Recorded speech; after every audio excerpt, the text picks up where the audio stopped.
Know that the Book of Revelation is actually a book that refutes Pauline theology. Let's read.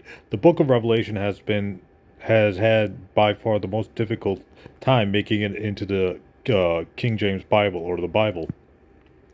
First, it was hotly debated in the Council of Nicaea in 325 AD and just barely passed the vote of the 318 bishops. So the Book of Revelations was almost not in the New Testament canon that we have today. At a later point, it was thrown out of the Bible and it was later reinstated again. So Martin Luther, who was one of the most renowned, Protestant church reformers in Christian history, openly despised the Book of James, Jude, and Revelation, and stated if that were it up to him, he would have never included those books in the New Testament canon. This is quite clearly because these three books stand in stark opposition to Pauline theology. So the book of James, Jude, and Revelations have theology or statements that contradict Paul's theology in Paul's statements. This was also true of John Calvin, Augustine, and others.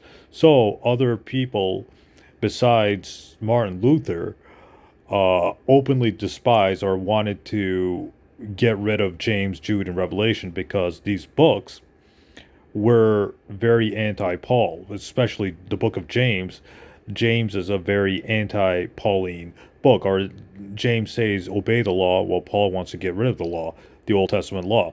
And of course we know that James is the half brother of Jesus.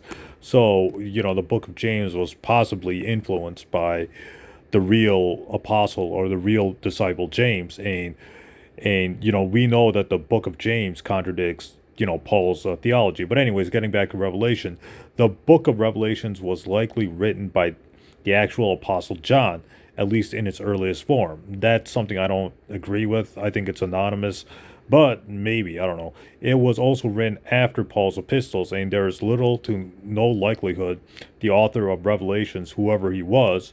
So it's possible that Revelations is it's very likely that Revelations is a anonymous work, was not aware of Paul's teachings. So it's possible that, you know, whoever wrote the book of Revelations was aware of, the false Pauline theology going around. In the book of Revelations, Jesus proceeds by congratulating seven churches in Asia, which could be modern Turkey, for their steadfastness in the law, the Old Testament law, or the Mosaic law, and congratulates one church in particular for rejecting a false apostle. So who is the false apostle? It's obviously Paul, because Paul was not one of the original 12 disciples of Jesus. So this is proof that the book of Revelations is anti-Paul, or it has theology that's different than Pauline theology. So what does that mean? It means that the book of that, that there were books in the New Testament that were against, or say, that have different theology than Paul's theology. So it stands to reason that Paul's theology is the false theology, and the theology or the teachings of James, Jude, and Revelations have different ways of looking at the Old Testament law as opposed to what Paul says. Because if you read the letters of Paul, Galatians, Romans, 1 Timothy, all that, Paul wants to, in 1 Corinthians, etc., Paul wants to get rid of the Old Testament and says Jesus died for his sins, and that's how you gain salvation. But if you read Jude, Revelation, the book of James, etc., these people, or these books, were saying you have to adhere to the Mosaic law, etc. So the book of Revelation is a refutation of Paul and is anti-Paul in nature. So what that means is that you Christians have a choice: either follow, the theology of the disciples, whoever wrote the book of Revelation, like either follow the disciples or follow Paul. You can't have your cake and eat it too, because these two parties contradict themselves in regards to the Mosaic law, and and their thoughts on Jesus, etc., etc., and their views of monotheism or the worship of one God, etc. So you have a choice: either follow the law, either follow the theology of the disciples, or follow the theology of Paul. You can't have your cake and eat it too. So Paul is the false apostle according to the theology of James, Jude, and Revelation. And people like Martin Luther knew this. They knew that that these books, James, Jude, and Revelations, were anti-Paul. So he wanted to get rid of them.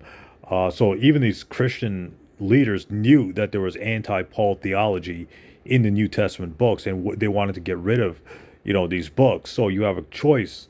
So Christians have a choice: either follow you know James and the disciples, or follow Paul's theology, which completely contradicts Jesus and the disciples. So you got a choice: Jesus and the disciples, or Paul, the false apostle. Which one are you going to follow?